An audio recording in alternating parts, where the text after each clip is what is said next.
একটা মানুষ হাজার হাজার কোটি কোটি বছর জাহান্নামের আগুনে জ্বলার কারণে এই মানুষটা আর মানুষের কোনো আকৃতি নাই, নাক মুখ চোখ তার চেনা যায় না, কয়লার টুকরার মতো হয়ে গেছে রে। জাহান্নামের আগুনে জ্বলতে জ্বলতে কয়লার টুকরার মতো হয়ে গেছে। আল্লাহ পাক রব্বুল আলামিন কুদরতি হাতের মধ্যে তারা উঠাবেন, উঠে আল্লাহ পাক বলবেন, বান্দারে কেন আমাকে তুমি ডাকতেছো? জাহান্নাম তো আমাকে ডাকার জায়গা নয়, আমাকে ডাকার জায়গা ছিল দুনিয়ার জগৎ। দুনিয়াতে একবার যদি আমাকে ডাক দিতে ৭০ বার আমি জবাব দিতাম, যেরকম সুবহানাল্লাহ।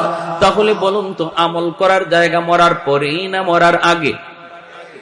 এ ভাই খেয়াল করে শোনো, আল্লাহ পাক রব্বুল আলামিন বলবে, বান্দা কেন ডাকো একটু বলো।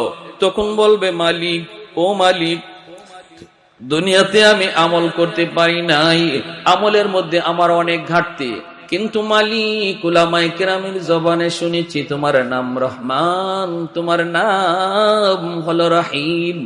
আল্লাহ রহমান নামের খাতিরে একটু রহম করবানি, রহিম নামের খাতিরে মায়া করবানি। আল্লাহ পাক রব্বুল আলামিন তখন তারে আবে হায়াতের পানি দিয়ে দুইয়া মানুষের আকৃতি আনবেন।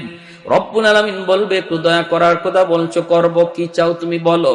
কয়, আল্লাহ আমাকে তুমি জাহান্নামের নিচে ফেলায় রাখছো, দয়া করে যদি একটু উপরে উঠাইতা, একটু যদি তুমি জাহান্নামের উপরে দরজার কাছে রেখে দিতা গো। ও মালিক তুমি তো পারো, তোমার নাম রহমান। আল্লাহ পাক রব্বুল আলামিন তখন বলবে, বান্দা ঠিক আছে, আমি তোমার উপরে রহম করলাম, কথা আমি রাখলাম, কিন্তু ওয়াদা করো, ওয়াদা করো এরপরে আর তুমি কিছু চাইবা না। কই না গো মালিক, আমি আর কিছু চাইবো না। জাহান্নামের দরজার পাশে এনে আল্লাহ তারে রেখে দিবেন। কিছু লাকে ডাক শুরু করবে, ইয়া হান্নান ইয়া মান্নান, কইয়া আবার ডাক শুরু করলো।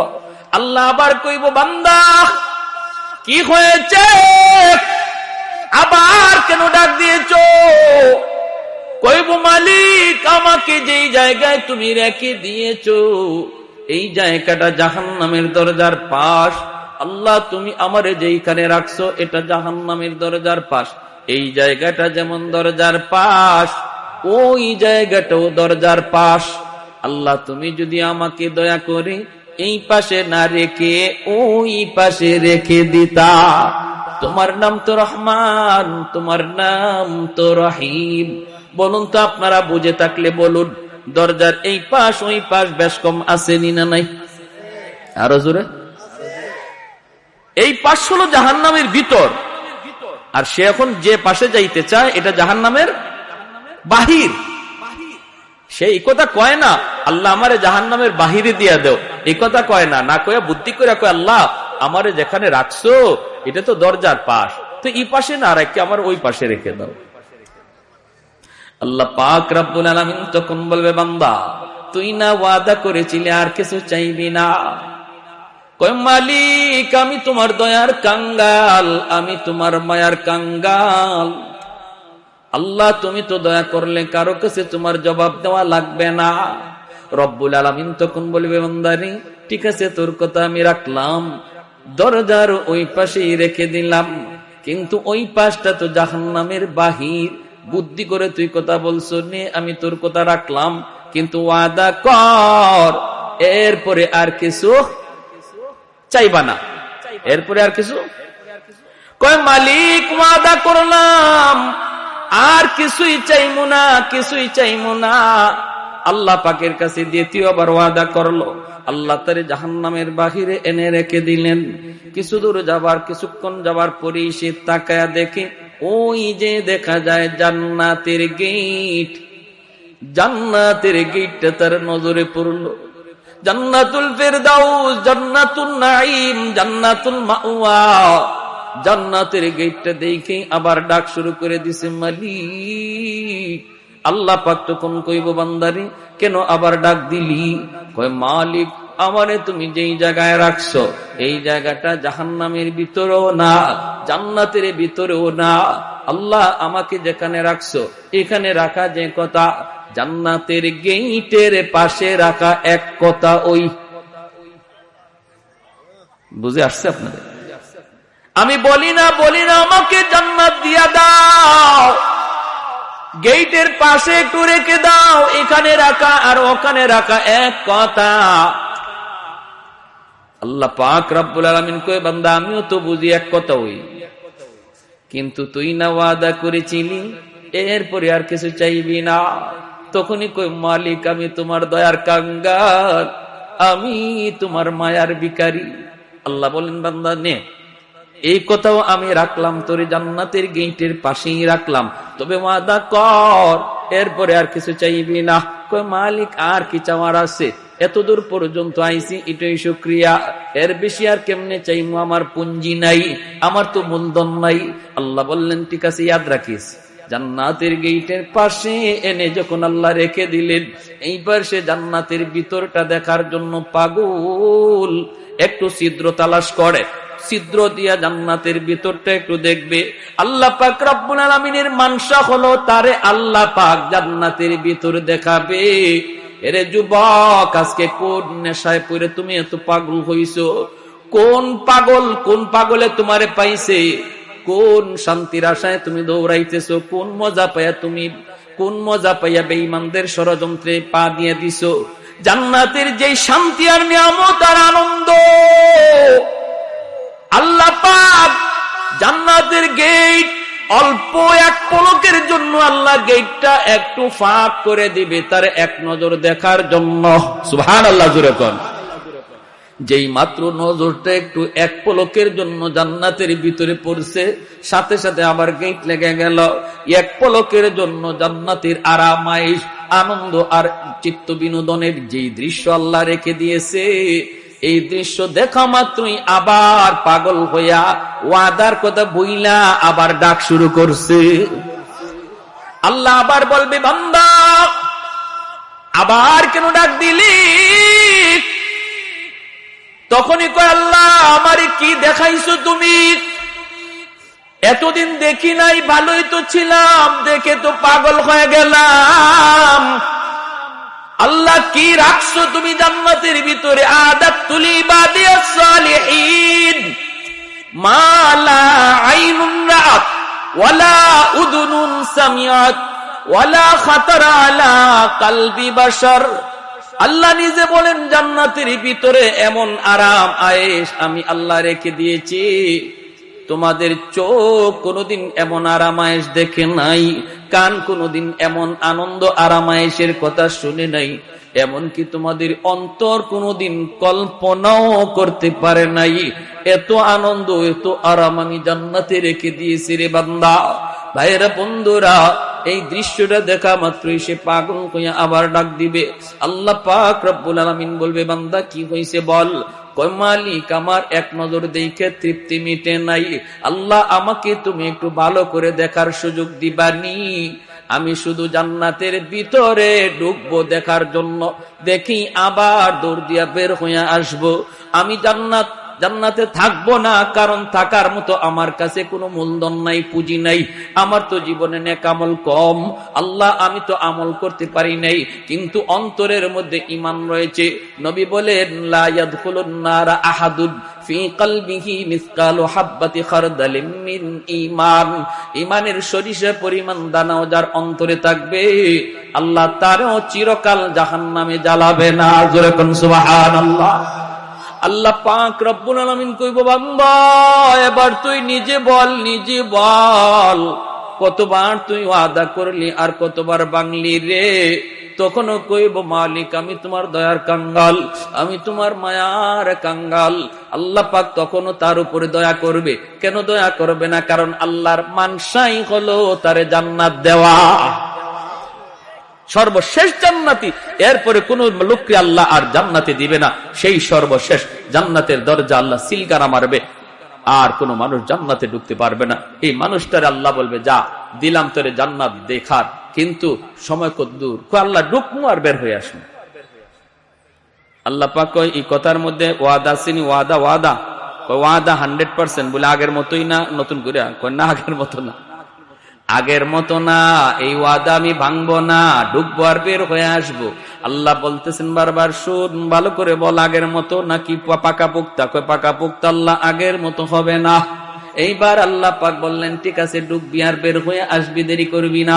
যেই মাত্র আল্লাহ পাক জান্নাতের গেটটা একটু খুলে দিবেন তারে জান্নাত দেখার জন্য, মায়ার নবী হাদিস শরীফের ভিতরে বলেন, এই লোকটা তখন 16ই ডিসেম্বরে দৌড় প্রতিযোগিতায় যেমন বাচ্চারা দৌড় দেয় কোমর একদম শক্ত কইরা, সেও এরকম প্রস্তুতি নিবে দৌড় দেওয়ার জন্য। গেটটা খোলা মাত্র এমন একটা দৌড় দিছে, আর পিছনের দিকে আর ফিরে তাকায় না, শুধু ভিতরে ঢুকে দেখা দেখি বন্ধ, খালি ভিতরে ঢুকে। ওর মনে ইচ্ছা হইল আগে ভিতরে ঢুকি, বের হতে যেন সময় লাগে, দেখমু পরে, আগে ভিতরে ঢুকি, যদি আল্লাহ বের হ বাইরে বার সময় খালি দেখমু। এমন দৌড়, আর পিছনে তাকায় না। আল্লাহ পাক দিছে ধমক, এই বান্দা থাম। ধমক খাইয়ে থামছে। আল্লাহ পাক কয় কি রে, এটাই ওয়াদা ছিল? এটাই কি তোমার সাথে কথা ছিল? বের হও। যখনই আল্লাহ বলছে বের হও, তখনই মাথাটা নিচের দিকে দিয়া অনুতপ্ত হইয়া অনুশোচনার সাথে কই, মালিক তুমি আমাকে বুঝি জান্নাত থেকে বের করে দিবা? আল্লাহ পাক কয়, আমি কেন বের করব? তুই তো নিজেই বললি জান্নাতে ঢুকবি আর বের হয়ে আসবি। কোন মালিক, তুমি যদি আমাকে জান্নাত থেকে বের করে দাও গো, তাহলে তোমার ওয়াদা ভাঙ্গা হবে। আল্লাহরে কয়, কথা বুঝছেন? আমারে যদি এখন তুমি জান্নাত থেকে বের করে দেও, তোমার ওয়াদা ভাঙ্গা হবে। আল্লাহ পাক কয়, কইলি কি তুই? আমি তোর সাথে কখন ওয়াদা করলাম? এতক্ষণ পর্যন্ত শুধু ওয়াদা করলি তুই, আর ভাঙলেও তুই। এখন আমি তোর সাথে কখন ওয়াদা করলাম? কয় মালিক, আমার সাথে ওয়াদা করো নাই, কিন্তু মুমিনদের সাথে কোরআনে ওয়াদা করেছো। আমি উলামায়ে কেরামের জবানে শুনছি, আল্লাহ তুমি যারে একবার জান্নাত দাও, এই জান্নাত থেকে আর তুমি বের করো না, এটা তোমার ওয়াদা নি। আল্লাহ পাক কই, হয় এটা তো আমার ওয়াদা ঠিকই আছে। কই যদি ওয়াদা ঠিক থাকে, আমি তো কোনো না কোনো সুরতে বুদ্ধি করে হোক আর চালাকি করে হোক ঢুকে গেছি। আমি তো জান্নাতে ঢুকে পড়েছি, বুদ্ধি করে হোক আর চালাকি করে হোক জান্নাতে ঢুকে পড়েছি। এখন যদি তুমি আমাকে বের করে দেও, তোমার ওয়াদা খেলাফি হয়। রব্বুল আলামিন তখন কুদরতি মুস্কি হাসলেন। সুবহানাল্লাহ, জোরে কর, আর একটু জোরে কর না সুবহানাল্লাহ। আল্লাহ কুদরতি মুস্কি হাসা কই, বান্দারে চালাকিটা তো কম করলি না। মনে হয় বাঙালি, চালাকিটা তো কম করলি না। হ্যাঁ, সব খবর না রাখলেও এক খবর রাখছো, আমার ওয়াদার খবর, ঠিক কিনা? ঠিক আছে, তুমি যা শুনেছো ঠিক শুনেছো, ঠিক শুনেছো। ওই জায়গাটার মধ্যে আল্লাহ হাসছেন। জিব্রাইল আমিন যখন নবীরে এই হাদিস শুনাইতেছেন, তো আল্লাহ নবী এখানে হেরি চালাকি শুনে আল্লাহ নবী হাসে দিছেন, জিব্রাইল আমিন হাসে দিছেন। তা আল্লাহ নবী জিজ্ঞেস করতেছে, নবী সাহাবীদেরকে শুনাইতেছেন, সাহাবায়ে কেরাম এখানে হাসে দিছেন। সাহাবায়ে কেরাম আল্লাহ নবীরে জিজ্ঞেস করে, নবীকে হাসলেন কেন? নবীকে আমি হাসছি কেন এটা কি বলবো? জিব্রাইল আমারে শোনায় আর হাসে। জিব্রাইল হাসছে। আমি জিব্রাইলকে জিজ্ঞেস করেছিলাম, ভাই জিব্রাইল আপনি হাসলেন কেন? জিব্রাইল কয়, নবীকে আমি হাসবো না, আল্লাহ নিজেই হাসে দিছে। হের কথা শুনে আল্লাহ নিজেই হাসে দিছে। এজন্য এই হাদিস আমাদেরকে আমাদের উস্তাদরা পড়াইছেন, আমিও আপনাদেরকে শুনাইলাম। এই জায়গাতে আইসা সবারই একটু মুস্কি হাসি বের হয়, আর এই হাসিটা এমন এক সুন্নত, সাহাবায়ে কেরামের সুন্নত, নবীর সুন্নত, জিব্রাইলের সুন্নত, আল্লাহর সুন্নত। সুবহানাল্লাহ। কিয়ামত পর্যন্ত আমার নবীর এই হাসিটা জারি থাকবে। এজন্য হাদিসের পরিভাষায় এই হাদিসটাকে হাদিসে মুসালসাল বিদ্দেহেক বলা হয়। এজন্য বলছিলাম হাসি আনন্দ ইসলামে আছে, নবীজিও কৌতুক করেছেন। এরপরে ঘটনাটা কি হয়েছে তার সাথে আমি পরে বলতেছি, শুধু একটু কথা বলে নেই। নবীজি একবার সাহাবায়ে কেরামদেরকে নিয়ে এরকম ভাবে গুল হইয়া বসছেন, আর নবী বলতেছেন, সাহাবীরা শোনো, খেজুর তো মাঝখানে আছে, খেজুর খাবা ভালো কথা, কিন্তু ফাঁকে আমার কিছু কথা শুনো, দ্বীনি আলোচনা। খেজুরও খাও, দিনের কথাও শোনো। সাহাবা একরাম গুল হইয়া বসছেন, নবীজির পাশেই বসছেন নবীজির দামান, আমাদের সিলেটি ভাষায় কয় দামান, আপনারা বলেন মেয়ের জামাই, ঠিক না, জামাতা। কিনি কে? হযরত আলী রাদিয়াল্লাহু তাআলা আনহু। 4 খলিফার মধ্যে প্রথম 2 খলিফা নবীর কি হন? শ্বশুর। জিগাও নে, খেলোয়াড়ের নাম যুবকরা সবার আগে কইব, কিন্তু এই জিনিসের খবর নাই। 4 খলিফা, প্রথম 2 খলিফা নবীর কি হন? শ্বশুর। পরের 2 খলিফা জামাই। হযরত ওসমান গনি আর হযরত আলী রাদিয়াল্লাহু তাআলা আনহু, এই দুজন হলেন নবীজির মেয়ের জামাই। আর আবু বকর সিদ্দিক আর হযরত ওমর রাদিয়াল্লাহু তাআলা আনহুমা, তারা হলেন নবীজির শ্বশুর। তো আলী রাদিয়াল্লাহু তাআলা আনহু নবীজির মেয়ের জামাই, অর্থাৎ খাতুনে জান্নাত ফাতেমা রাদিয়াল্লাহু তাআলা আনহাকে নবী আলীর কাছে বিয়ে দিয়েছিলেন, এই হিসাবে জামাই। আবার আরেক সম্পর্কে চাচাতো ভাই। তো পাশে বসা নবীজির, খেজুর খাওয়া চলছে, নবীজি দ্বীনের আলোচনা করতেছেন, সবাই আলোচনা শুনতেছে আর খেজুর খাইতেছে। খেজুর খাওয়া শেষ, আলোচনা শেষ। এইবার নবী বলেন, শোনো, অনেক আলোচনা হলো, মাঝখানে একটা খেজুরের স্তূপ, এটাও শেষ। খাওয়াও চলছে, আলোচনা হইছে, এখন বোঝা দরকার কে কি পরিমাণ খেজুর খাইল, একটু বোঝা লাগবে। সাহাবায়ে কেরাম বলে, নবী গো, কেমন করে বুঝবো? খেজুর তো ফেটে গেছে, কার ফেটে কদ্দুর ঢুকছে এটা বুঝবো কেমনে? নবী কই, বুঝার সুরত আছে, যার সামনে যেই পরিমাণ বিচি বোঝা যাবে সে ওই পরিমাণ খাইছে, ঠিক না? সবাই যার যার উরের দিকে তাকাইছেন, দেখেন না বিচি মিল মতোই আছে, যা খাইছেন তাই আছে। কিন্তু সবাই নজর করে যখন আলীর দিকে তাকান, দেখেন আলীর সামনে খেজুরের বিচির স্তূপ, ডাবল বিচি, গিলা দেওয়া। এখন সাহাবায়ে কেরাম চোখ বড় বড় করে ফেলছে, আরে বাপরে, আলী যে এত বড় খাদক, এটা তো আগে জানি না।